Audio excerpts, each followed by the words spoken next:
would love to maybe have a small introduction, set some context for the folks, in terms of who you are, what your journey has been, and then maybe dive right into the session, on strategy and finance in ops.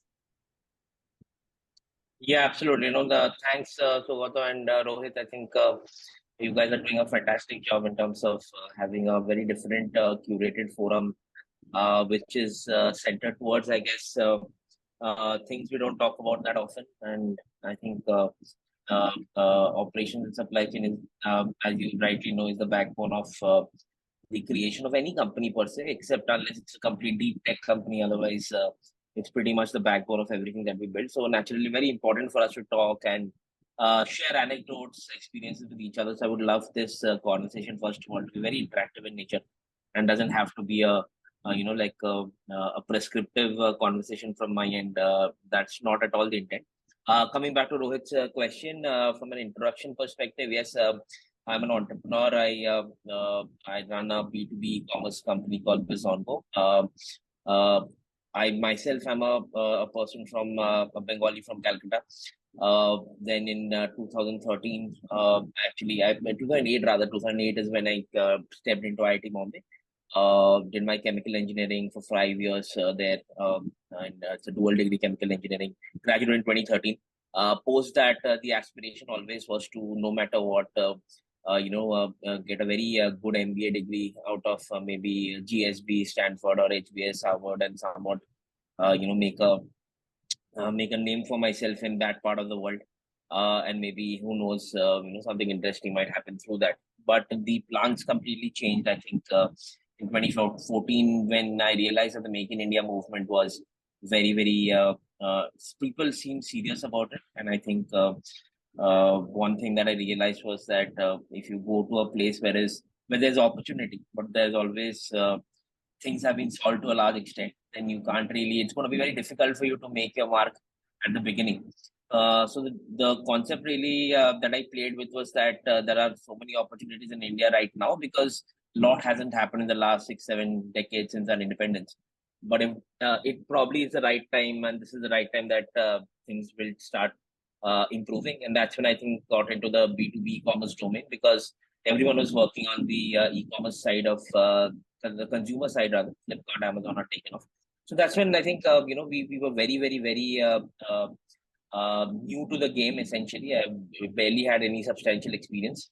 But I think because we started to focus on the fundamental building blocks since the start itself, and we knew that, okay, there's no one right answer to get to the destination because no one really has done it in India till now. So the pressure was really, it really was essentially our ability to paint the way we wanted the canvas to be painted. And I think that's what we did. And thankfully, Touchwood, we scaled well. And as of now, 2024, we raised our last Series E round at a unicorn valuation in October 2023. That's always a lot of fun. But yeah, I mean, in terms of B2B e-commerce per se, today, Bizongo is a supply chain software. What we do is essentially we ask our customers to place their PO, and the PO to invoice the entire tracking of the supply chain from the vendor side as well as the customer side.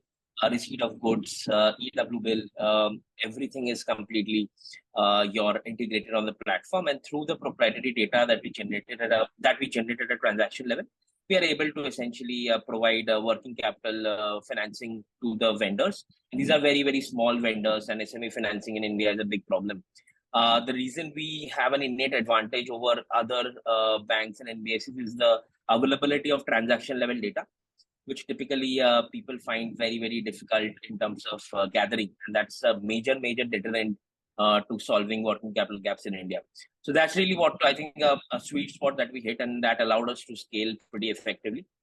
And yeah, and here we are. I think I interacted with Rohit and Sogato some time back, very, very enthusiastic, bright minds, and they were with a very noble mission. They wanted to build a community. And Rohit Eme, by the way, the person who was in the first session, the remarkable entrepreneur in his own right. And the fact that Rohit and Sogato are being able to get good people in front of the community, and they keep keeping it very, very curated with one core mission at the heart of it, speaks a lot about their intent as well. So yeah, I'll stop rambling now and welcome everyone. Thank you, Aniket. You've been very kind. It was lovely to hear, about how you guys thought of Bizongo, why you sort of set it up, and the core problems that you're trying to solve. For this session, as we discussed, there are two main things that people are very keen to understand, right? One is, given your experience, having been a founder, having led operations at a company which, as you said now, is quite huge, employs hundreds of people, works with like thousands of customers, across the country. How do you think about strategic thinking, right? What is the COO mindset, right? Like, how do we go from being ops managers to being ops leaders, over our careers? Is one thing definitely that is super interesting. And the second, as you mentioned, the kind of business that you run, the finance aspect of operations cannot be understated. And you like saying that an ops manager who owns his budget or her budget basically owns their career, right? And it's not just the finance department's job to look at these things. So it'd be great to sort of take some time, go through both of these. Very rightly pointed out about the strategic thinking in operations per se. I think one thing we ought to understand is that you have to always, when you try going into one field, right, there must be a reason why the individuals on the other side of the call, you have selected core operations to be an interest area for you. There has to be a reason. There can't be, it didn't happen just like that out of the blue. So for example, I'll give you one reason what I felt very strongly about. I think 2015 was when was the time when I heard that, okay, Flipkart is doing something around $5 billion of annualized GMV per year. And then I heard, okay, Alibaba is doing 10 billion worth of GMV in 3 minutes on single stick. So I think that was a mover and shaker for me, because I realized that, okay, there is something here which my mind can't even comprehend. It is that big, and it is that, that much of a scale that seems lucrative.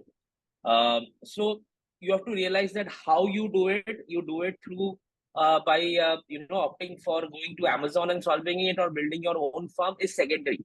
But the very fact that this problem interests you, the very fact that this is exciting enough for you, and this is exciting enough for you to open your eyes at the start of the morning and say that, okay, today is the day when I'm going to scale my supply chain to a certain extent, and that excitement is should be very palpable. So I feel that today itself, or whenever you like to, I mean, this is a close community, we'll keep interacting with each other. Whenever you can, keep asking yourself this question, that does scale excite me? Does the because a lot of people, I myself belong to the category. A lot of people, I feel that whenever they see something very tangible in front of them, okay, I can see a shipment moving from a warehouse A to warehouse B. I can see it. It's literally happening in front of me. A truck is getting loaded, and whatnot, and that in itself is exciting.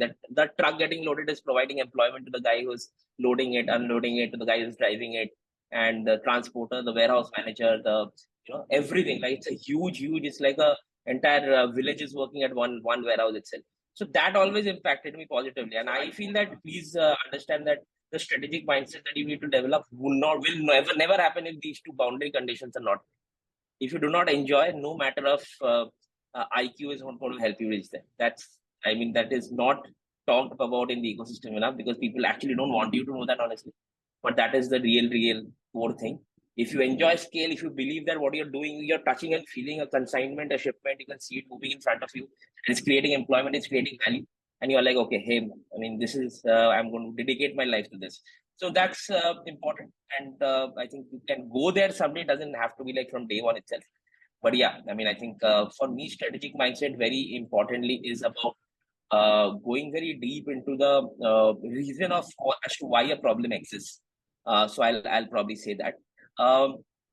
So in terms of, I think Rohit made a very good attempt by saying that, okay, let's kind of pose scenarios than actually trying to answer questions verbatim. I think that's a better approach. So let me put it this way, right? So there are a lot of e-commerce firms being run across the country, and there are different avenues, different models, and but what do you feel is the balance between, say, a seller-led supply chain, which is your vendor is up at the other side, and the vendor essentially packs the goods and provides it to some kind of a seller-owned logistics, or a logistics partner that you might have, and then gets it sent to the customer. The other is that you yourself make the logistics work through another third party, make it go to the seller, get it picked up, and then sent to the customer. And the third is obviously a hub and spoke sort of a warehouse model, right, where you get it actually picked up from a seller, or the seller sends it, but to a central warehouse, it gets gathered there, and from there, howsoever middle mile, last mile, logistics then happens. What, according to you, would you opt for as a model of choice, and why? So hi Aniket. Hey, hi, Saurabh. So, for me, I think it would depend on the volume that we would be processing. For example, if I'm picking up a lot of shipments from a marketplace supplier, so I would need to do it in the vehicles of smaller size. The frequency of picking up would be higher. So I think for that part, I would use a hub and spoke model. It would help me better. Also, for warehouse pickups, they have specific times, right? I mean, they mostly do it in the morning, like 4 a.m. or something. So for them, they have specific cutoffs that they need to deliver, since they need to show it on their app also, right? For example, Amazon shows you that a particular shipment would reach you at a particular time. So for them, also, I think hub and spoke model would be better. But yeah, depending on the scale, if your shipments don't have a specific time facility, then I think that model would not work. Got it. Got it. Anyone else wants to put their thoughts in? Please feel free to say whatever comes to your mind. There's a right and wrong answer in business. Just say what comes in your mind. Hi, Aniket. So I Hey, believe hi. for consumer-oriented products, it's more of where you control. But for like B2B products, it's better like with supplier if the logistics with supplier, but with your control. Got it. Got it. I think Himanshu has already raised his hand. Yeah. So, Himanshu, please go ahead. Yeah, hi Aniket. Hey, hi. So from what I feel, maybe the differentiator that I would be able to create would be basically in aggregating the logistics part of the solution, and not really going to the shop and get picking it up. So if I can use the hub and spoke model where people are just transferring the goods to my center and I'm accumulating, that will define the accuracy of the packaging, and also what I'm packaging would be what I'm sending out would be established. And so maybe I'll be able to get a good differentiator there to hit the market. That's what I feel. Got it. Maybe, Got it. folks, Okay, so, as you yeah. as Yeah, you please go maybe ahead. think about answering this question, you might want to sort of dimensionalize it, right? Like, if I do it, if my vendor does it, if we do it together, what does that mean for our relationship, right? If I have more control, I mean, it's not just good to have more control, right? What does more control lead to? Does it mean I can influence my margins better? Does it mean that I can push longer payment terms on my vendor? And the vendor is also going to be thinking of things from the same perspective, right? So, Aniket, you should definitely add more. But just, as we think about these things, it's probably important to understand the why, right? Behind taking some of these decisions as well. With taking more margins on, I think it also adds the risk element of things, right? You then are responsible for ensuring the quality of the product delivered, that it doesn't get tampered with. Then you also have to handle the returns if there are any, and all. So that's also another cost element that is added as a risk. Yeah, but Aniket, please go ahead. A lot of you, I think, alluded to the fact that the selection of the model is actually not dependent on any one factor. There are multiple factors in play here, and you will see that's why many different categories operate in very, very different ways. And we have actually seen that happen. I think perishability of the product is also very important. So if you actually store products which are perishable, you store them in a warehouse and they get spoiled, and your return rates and spoilage rates increase, then your profits are all gone. So yeah. Aniket, thank you so much for that. It was super helpful to sort of go through this example and really think and really understand, one of those major questions: ki strategy banate kaise, right? What do you keep in mind when thinking of a strategy? It was super helpful to understand that. As we've been discussing with the group, right, we've been doing polls over the last week, trying to understand what are some of the biggest challenges that people are facing, right? I think there were two things from a strategy perspective that people wanted to know. One is, how do you get organizational buy-in? So yeah, Rohit, great point actually. So I think one thing again very seldomly talked about is that in the operations domain, we have to be as people confident that I think I feel so that you will deserve or you will actually benefit and you will get a lot of solace from the fact that if what you're building is a core element of the business model or not. And what I mean by that is, let me step back again.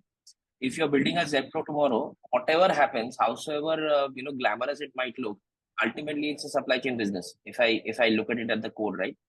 And I fundamentally feel that if a person is really hungry in growing at a in a set of in a domain which they're very passionate about, see passion etc. I've already talked about at length. So assuming that is true, and because if those boundary conditions are not taken, then anything becomes difficult. But say they are actually done and dusted. One thing we need to remember is that an operations manager should try to be in a situation where they feel what they're doing is actually very close to the core heart of the business, very close to the core DNA of the business. That essentially can cause a step jump to happen. I believe right now it is wise to stay within a firm which is very operation centric at the core of the DNA of the business model.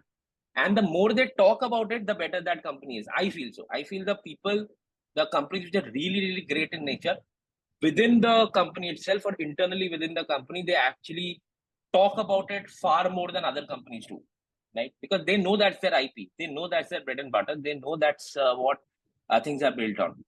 And we like it or not, all companies have just one bread and butter, one core. And there are a lot of companies on planet Earth which are built on supply chain as the core. We really empower ourselves by asking the right questions. Yeah, now that I know the operations is very important, I am very passionate about it. All the checklist is done. Passion is there, grit is there, perseverance is there. And now I also know I'm in the right company because the company considers ops to be the core. How does the next 2 years look like? How do I make that next step jump if my unit economics are taken into account? So that's, I would say, very important. And see, I think one very core reason why I thought what Rohit and Sugato were doing was interesting is because no one talks about ops pride. I'll probably take it up that way. And that's very important because what you guys are doing has to make you feel proud. And I've seen this, and please don't take it the wrong way. I've seen there was a person who was our admin headed office, but he was very good at his job because he considered it to be important enough. And that is how you generate pride. That is how you generate passion for it. And he will be better than all other very fancy AI software engineers out there because they're doing it because their parents have told them to do it, honestly. So that's very important. Some harsh words I'm putting forward, so don't mind that. But this is the reality of life. Please empower yourself with grit, determination, extreme ability to understand कि उस transaction में पैसा बन रहा है कि नहीं. No jargons. They're useless to the core. If you want to become an equity investor, that's a different thing. For building business, it's useless. And then very important is to understand that what does the incumbent competition look like, and are there trends that I'm missing? Are there trends in operation that I'm missing that are going to come 2 years later, 3 years later, and मुझे हवा ही नहीं, मुझे पता ही नहीं क्या चल रहा है. So that's where very important to be a part of a company right now, even as a manager, assistant manager, etc. Part of a company which considers ops to be the core and isn't ashamed to talk about it. Actually goes in and says, हाँ यही मेरा core है, जो करना है कर लो, यही है. So I would probably urge everyone to think like that. But yeah. So basically, in terms of when we justify when we see just the financial benefit in terms of, let's suppose, NPV or the IRR terms of investments, so maybe they might not be that encouraging or exciting to the executive or the investors. But when we see the let's suppose when we see the opportunity cost of what I am putting it in somewhere else, or when we see the kind of engagement that I'm getting with the customers, and that's going to be building up to my increase of market share or demand in the whole market, and that would bring me more what you say value from the customer. So that is what's the economic aspect of what I'm trying to establish, and then the other part is the financial, the whole number game, which might not be that exciting, but then the economic angle is very exciting in that play. That's what I meant. I mean, if that does make sense. Got it. Yeah. So from what I understand, the economic aspect for you is more like a sort of a day-to-day level of margins, profits, etc. You're making, and essentially the financial aspect is more like a well-rounded returns that investors etc. make, and the relatability between both of them. So that's a great question actually. So I think Himanshu, let me again pose a situation where I think yes, it happened to us, and very interestingly, quite early on in our journey. So there's this I think very senior VC investor, and I met that person in Delhi, and I think during that conversation itself, the question that was asked was that what is the reason that you guys believe that you will do well and the others won't, right? That was essentially the question. Essentially, in the startup language, we put it as right to win. I mean, what is your right to win over anyone else? I think that's a very tricky one, because what you pose as your right to win really needs to reflect in your story right now or even 2-3 years later. And that becomes a thing that the entire ecosystem starts to recognize. Everyone will now say that, okay, this company claims that this is the right to win, and everyone is talking about it. And they'll actually, the first thing they will do when they meet you is actually think that, okay, they claim this to be the right to win. Is it really the right to win? So I hope you realize that how much responsibility is on, if anyone here is a founder, for you kind of relate to the fact that what I'm saying really has to be my strength.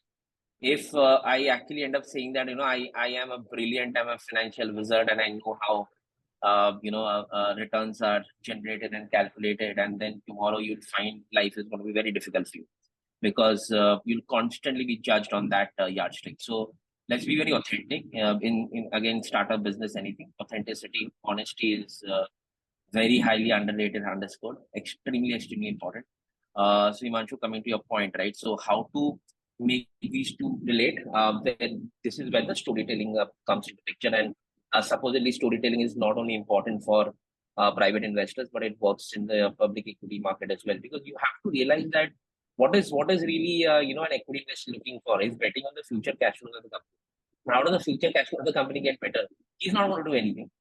The entrepreneur has to go ahead, and the team has to go ahead and literally say that, okay, I am going to devise plans, I am going to devise models which will make the future cash flow exponentially high.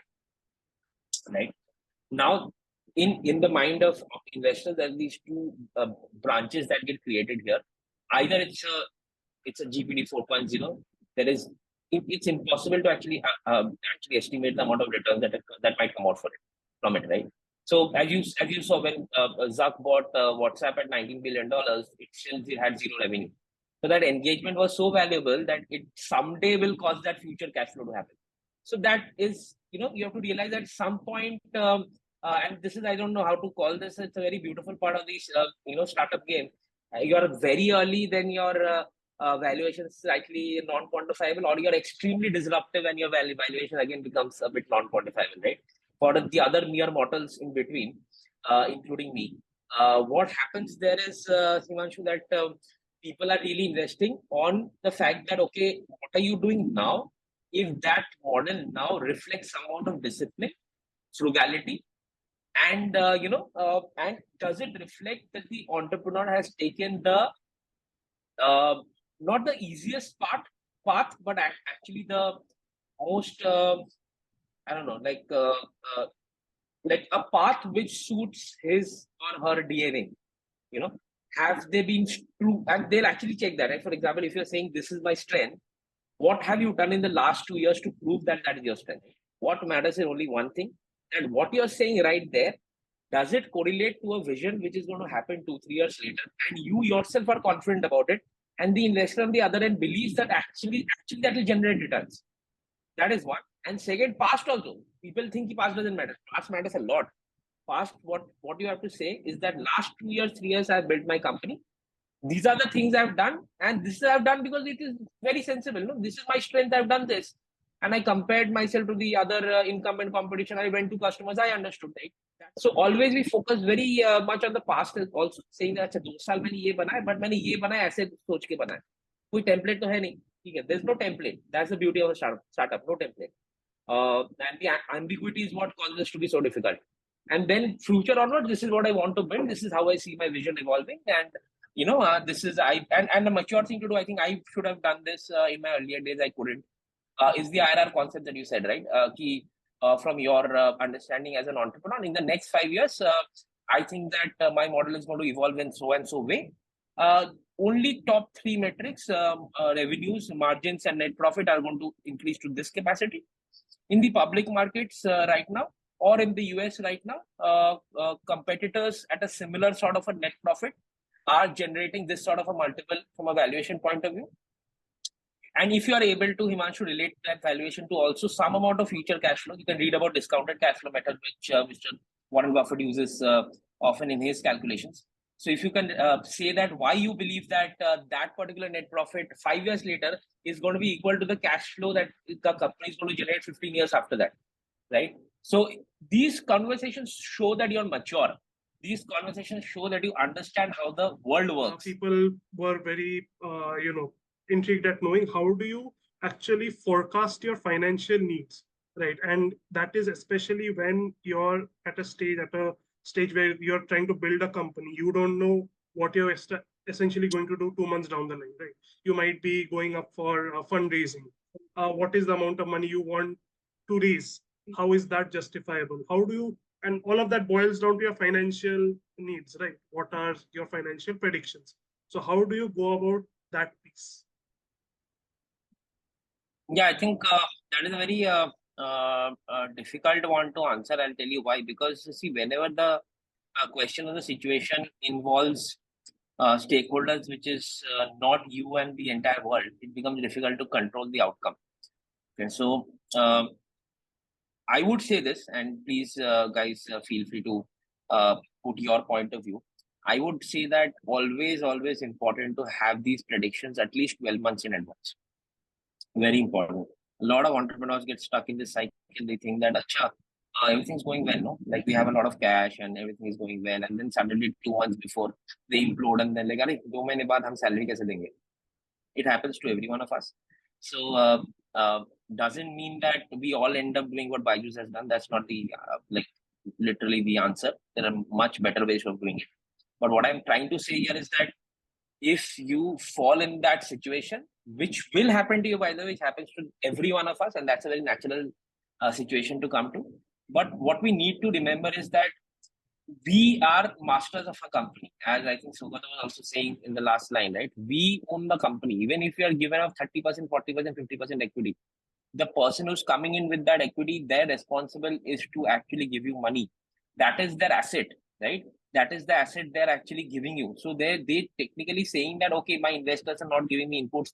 They were not supposed to give you inputs, honestly, right? That's a wrong expectation. If they're giving you inputs, great. But if they're not, please calm down. That is not what their that is not what their job is. I mean, I don't know why people keep fretting about that. मुझे input नहीं दिया, ये नहीं दिया. क्यों input देंगे? तुम्हारा customer तुमको input देगा. Okay. So what again, coming back to Sogato's point, try anticipating it 12 months in advance. Try thinking that, okay, if this is the okay, and I think this is helpful. I mean, please, everyone can add their opinion that a conservative estimate and an optimistic estimate, both estimates of how where will you reach, and essentially 2 ways. Like if you are able to raise money or raise debt also, please don't take debt out of the equation. Debt is very important. If you are able to raise debt also out of these two, and if you're essentially your cash flow from investing suddenly goes up, then what is your revenue ends at the end of that financial year? Or if you are not able to do that, where does it end at, right? But it is an exercise which needs to take into account that no matter what, the company cannot go bust, right? This is very important. You have to survive. It's a game of survival after all. Like ultimately, if you see a lot of people who have done well, at some point of time, you won't even know. At some point of time, they actually survive. They have no customers, no revenue. So entrepreneurs who are like really good entrepreneurs have very good survival instinct. They know that no matter what, nahi, jana hi nahi denge, bas, we'll catch on to it and hold on to our company till the last breath. So I think that's very heavily understood, extremely important quality to have. but anticipate the need 12 months in advance.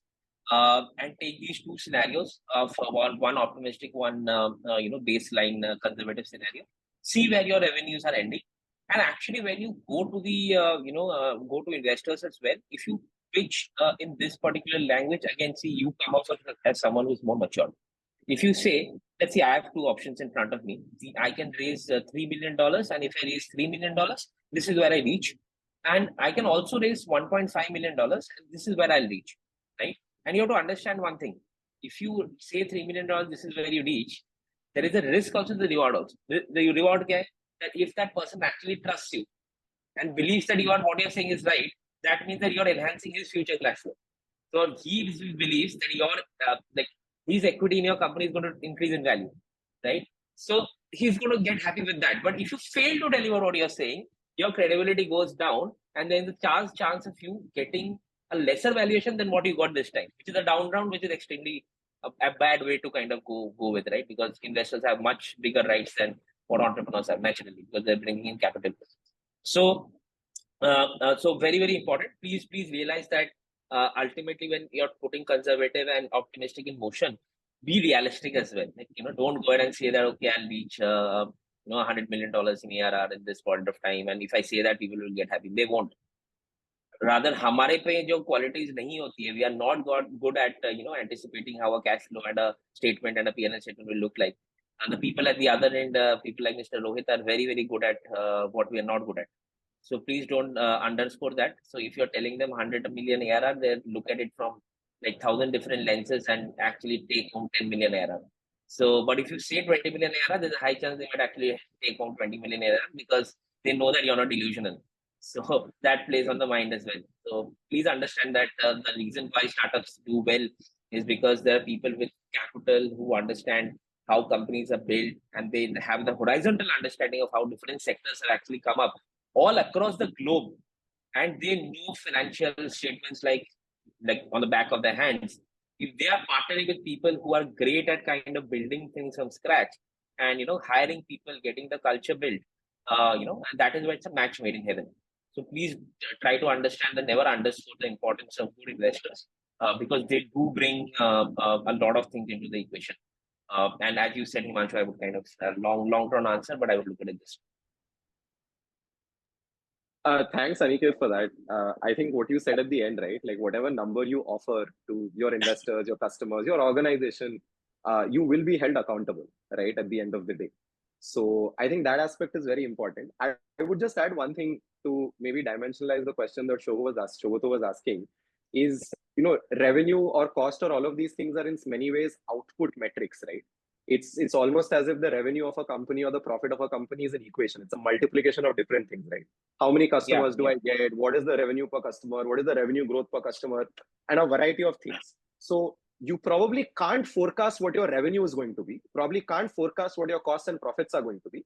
But what you can possibly forecast is how many customers am I going to grow from where I am today?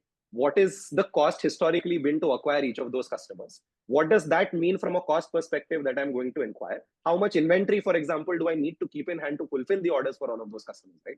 So these in-process building blocks, which all add or multiply together to get that answer that you ultimately need to showcase to an investor, is what you have control over. And those are probably things that, as Aniket said, even 12 months in advance, you can and should have a way to forecast, right? And aspects such as your strategy, are you doing hub and spoke? Is your customer doing deliveries? Are you doing deliveries? Is your vendor doing deliveries? Are you doing deliveries, right? That probably gives you some insight into how much of this you can actually influence, right? Can you grow this number by 20%? It depends a lot on what your business design is, right? What your model is.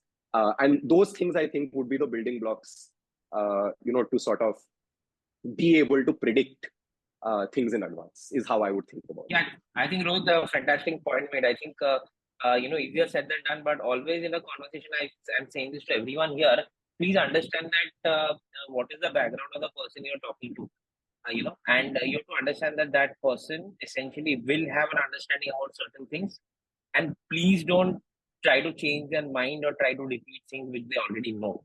I mean, it makes no sense. You're literally wasting their time and wasting your time as well. It doesn't make sense, right? So, but what Rohit is also saying here is what you have, which they don't have, is that you have empirical anecdotal data, right? Which and can be always leveraged on, because see, ultimately, even if you go to ChatGPT 4.0, you won't be able to gather data that you have taken on an anecdotal empirical fashion from your customers, right? So ChatGPT के पास भी नहीं है, किसी के पास नहीं. That is what makes you special. So you have to always and the most brilliant entrepreneurs out there are able to cull out insights from them in a super logical manner from first principles, and then show that to actually emphasize on where they will reach in 12 months, right? And essentially what Rohit was also trying to say, we call it the bottoms up approach. What he was also trying to say is that always focus on parameters you can control. You technically can't control your revenue. I mean, I think I hope we all understand that. What you can control is your return on advertising spend. You can control which are the channels you're actually going for, what is the amount of SG&A expense that you will have. These are the things that you can control. And literally what Rohit said, that it's like a plus and minus of all of these beautiful variables. And you can say then that, okay, this is what I've understood is the building block. Now I'm going to take either this approach or that approach. And then, I feel this is how my company is going to look like 12 months down the line. So the bottoms up approach, that is why it helps a lot, I guess, when you go back to your roots and say that these are my customers. And I actually like to build this ICP concept quite a lot, ICP, ideal customer profile, and say that, okay, these are my ideal customers, this is the demography, this is the gender, this is the age, A, B, C, D, and then say that, okay, in this demography, and I like to do this a lot, and I would encourage all of you to do that. Look at your all existing customers that have purchased from you till date, break them up in separate cohorts, and say that this cohort is just mind blowing, and in future I'm going to invest only in this cohort. And that is why I can estimate my future revenues to scale up beyond the proportion. So then what happens is the other person realizes that this guy not only has an idea what are his cohorts, he actually knows which of these channels is going to give him maximum money, and he knows how can he invest more capital in that channel to get to that revenue stream.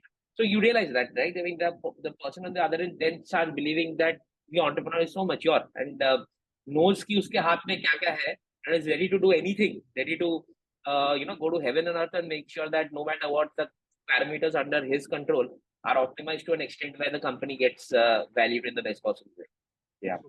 Actually, speaking of numbers, when we talk about financial numbers, right? So there are a couple of numbers that we typically refer to, and typically are also part of these kind of investor meetings, or whenever you are looking at the health of an organization, right?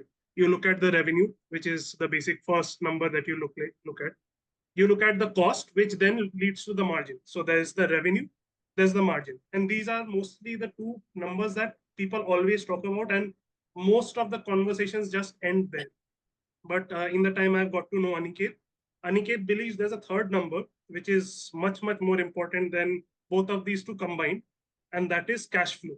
As Aniket says, cash is king, right? So I would just like to ask Aniket, like, being part of dealing with clients who like Bizongo has a clientele who significantly face cash flow issues, and that hampers a lot of their day-to-day operations. And like, what do you think of cash flow, and how is it that you were able to help these people out throughout their day-to-day operations by delivering certain solutions for this? Yeah, so actually, I'll give two angles to this. So, the one is that definitely the cash flow issue at the vendor's end, which is what we resolved quite a bit, I think, to a large extent through our working capital financing. And I think initially, because of lack of probably knowledge, I would say, I think we did not know that we had an ability to get banks and NBFC into the picture. So that's why we used to use our own personal equity, which is not a good idea. So because equity is very, very expensive, but we didn't know how to do it. But I think we learned with time, again, very important skill set. Entrepreneurs are very flexible. They take feedback. They never say that, Acha, I know better. Don't tell me. I know better. So that they never do that. They always listen, and they have a phenomenal ability to take out the good from the entire conversation and cull out the noise and throw it out.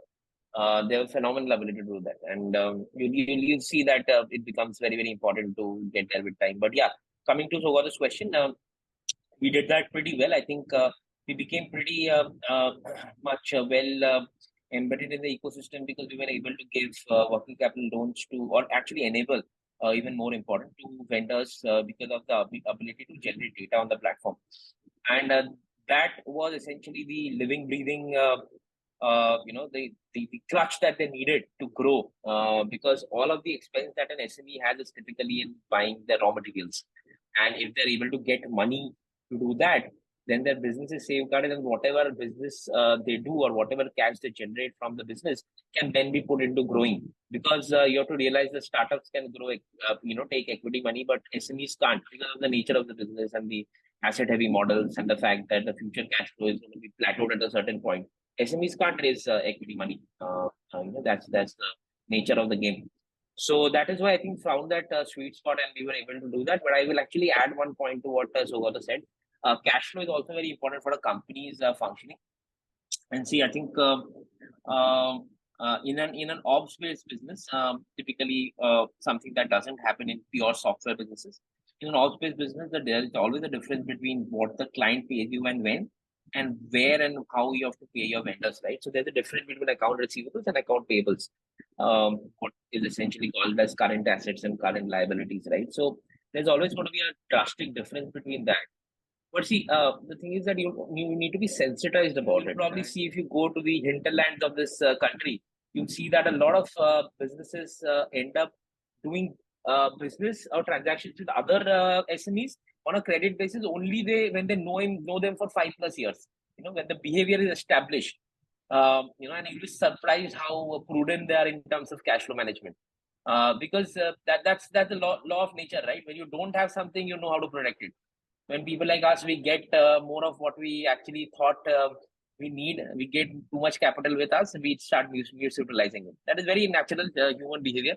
But I would say that if you want to understand cash flow management, go and meet Indian SMEs all across the country. See how they function, see how they think, see how much they value the interest on the current debt payments, as well as the long-term working capital loans and term loans that they've taken, and how they kind of put it in their head as an expense statement in their P&L.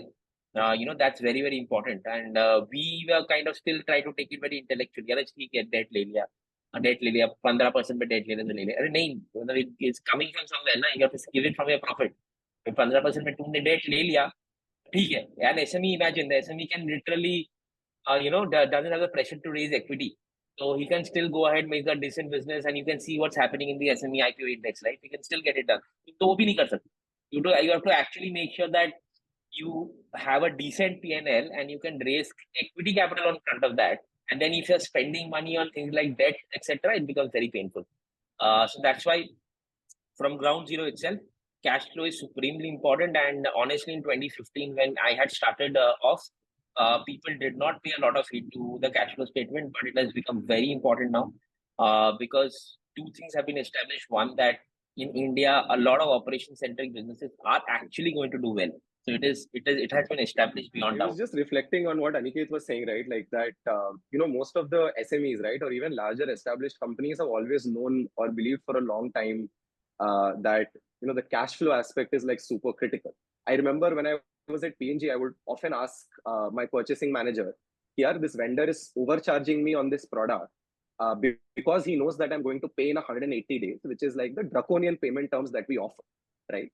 And what he said very importantly there was, I don't care about, saving 5% cost or margin on this particular product, because the 180 days that I get to not pay the guy, I can invest that money again and again in the business, right? So I think one additional concept I add on top of cash flow is sort of this concept of return on capital. You can think of it as, your profits by the capital invested, and you can break it up further, right? You can make it profits by revenue into revenue by capital invested, which is basically making it two things, right? Your margins into the number of times you can turn your capital. So it doesn't necessarily say that if your margins are low, the business is bad, because your capital turns can be very, very fast, right? To compensate for slightly lower margins. So I think this trade-off, margin, capital turns, what is important only becomes relevant if you start looking at cash flow as an important metric to begin, right? Because if you only look at margins or revenues, as Shogoto was saying, you will never think about the capital turns. You will never think about the fact that I'm making 5% less, but I'm doing it 5 times more, right? Which leads to a multiplier effect on the actual amount of hard cash that your business is able to, perhaps generate. And I remember this from the purchasing manager conversation. It's very, very blunt, right? Ki 5% margins or 180 days of, payables. I'm going to take 180 days of payables than 5% in margin benefit, because the benefit of that 180 days is just so much more overall. Yeah, I think that brings us to our last segment.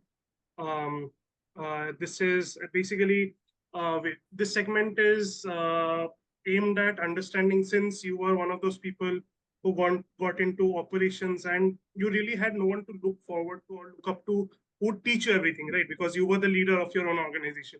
There's no senior to you who will tell you and show you the rails. This is how you do operations, right? So how is it that you went about teaching yourself how to be an exceptional operations leader?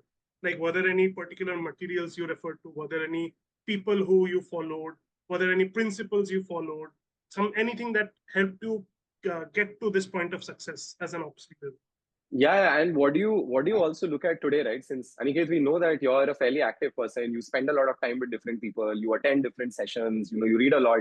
So, would be really helpful for people to understand sort of your knowledge base, right? How you've accumulated that beyond, say, the experience of having built Bizongo yourself, which is, of course, undoubtedly the biggest contributor. But not everyone else is building Bizongo, so they will have to probably gain that knowledge from somewhere else. This session is a great example. But otherwise, what do you read? Who do you follow? What would you recommend, our community to also sort of look at? And I think that's the last piece that we'd like to ask you about.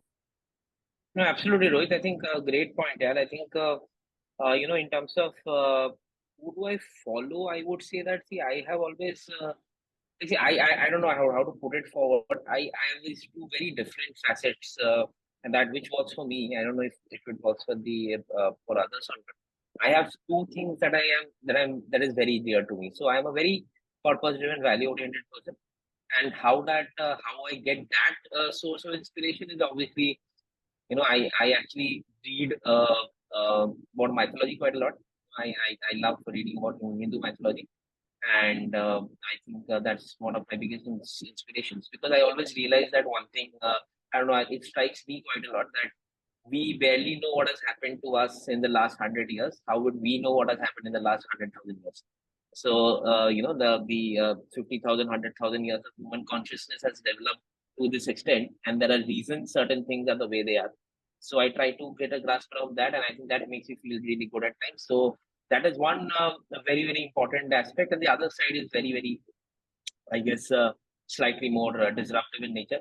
And that I try to get by talking to people I feel will be able to tell me things that I don't know. I think I do that a lot by choice. And I think that is where my ability to kind of, because there have been many cases where now it is obviously happening much less because, that is how the social construct is. But when we were young and, I had just started off, there are many cases when I should go and ask people things and they used to literally, not want me in the room. And these are very obvious things that we all need to go through. We need to understand that, right? And that shouldn't be a deterrent. We shouldn't allow ourselves to feel demoralized because, someone else said that we are not good enough, because what do they know? Right. So, I think no one knows what struggles we go through individually and what are the ups and downs that we face. So, if when that is the case, I think the other side of things I like to look forward to is really, how do people who are like really oriented around having high level of impact for the world in a certain sense, how do they think, right? And I think that has kind of helped me a lot, because a few days back, Rohit, I was telling you, if you remember, I met with Peter Diamandis, who is running Singularity and all of several disruptive ventures, and he, in fact, at his summit last year uh, uh, in fact, this year in March, he had Elon Musk as one of the main speakers at his summit. So I went to meet him in Hyderabad, and I was able to kind of understand his thoughts on how the next 10 years are going to look like. So I realized that, the way these people think is not really that, they have to be compulsorily right. They don't try to make that a point. But there's this immense amount of, and what Peter calls it as concept of abundance and not fear. and scarcity. So his point of view is that, okay, if the soil is not yielding me enough number of crops, I'll go towards vertical farming. I'll find a better way to do it, because if in vertical farming, I will be able to generate better yield, better sunlight will come. He's saying that human beings are so adaptive that if something doesn't work, they'll find a better way. And and that's the concept of abundance versus scarcity and fear. And his point is that since the world thrives on gossip around fear and negative news, AI taking away jobs is our favorite pastime and favorite thing to talk about. But unfortunately, the reality is that within this frame of the next 10 years, very, very disruptive companies are actually going to come and go. So I think, whatever said and done, such conversation allows me to dream at times. I think that is very important, because if you stop dreaming, then why are you building, or what are you even building? I mean, your life's aspirations go away. So I think if you ask me what am I following, I essentially either try to look at very disruptive things, which inspire me to say that, okay, I would have thought of this as a problem, but someone is really saying that human beings are very adaptive and they have an abundance mindset, and somehow they'll be able to get things done. So yeah, so for example, Peter was telling me about this asteroid, and Musk apparently wants to mine that, and it has a cumulative value of 100,000 quadrillion dollars. I mean, I don't even know what that even means, right? So apparently the amount of platinum, palladium, etc., all of the metals and elements on that is valued at that extent, and that is what Musk wants to do in the future. So long story short, I mean, either and you shouldn't feel either it's utopian or dystopian. That's not the point. The point is that it's an opportunity, right? It's an opportunity to think that even if out of these 10 things, 5 things come true, then those 5 things are going to be movers and shakers. And even if you are even a one tiny drop in that, in the pie of those 5 things, you can tell your grandchildren that you contributed towards making a better world. How what better, how can you do better than that, literally, right? So that's one thing that inspires me. And the other I told you is, I think Hindu mythology as a whole, I feel very big. That's why you see that we put on Ganesh Chaturthi on things like that. I think we have uncovered a lot of fascinating stuff, a lot of things to take away.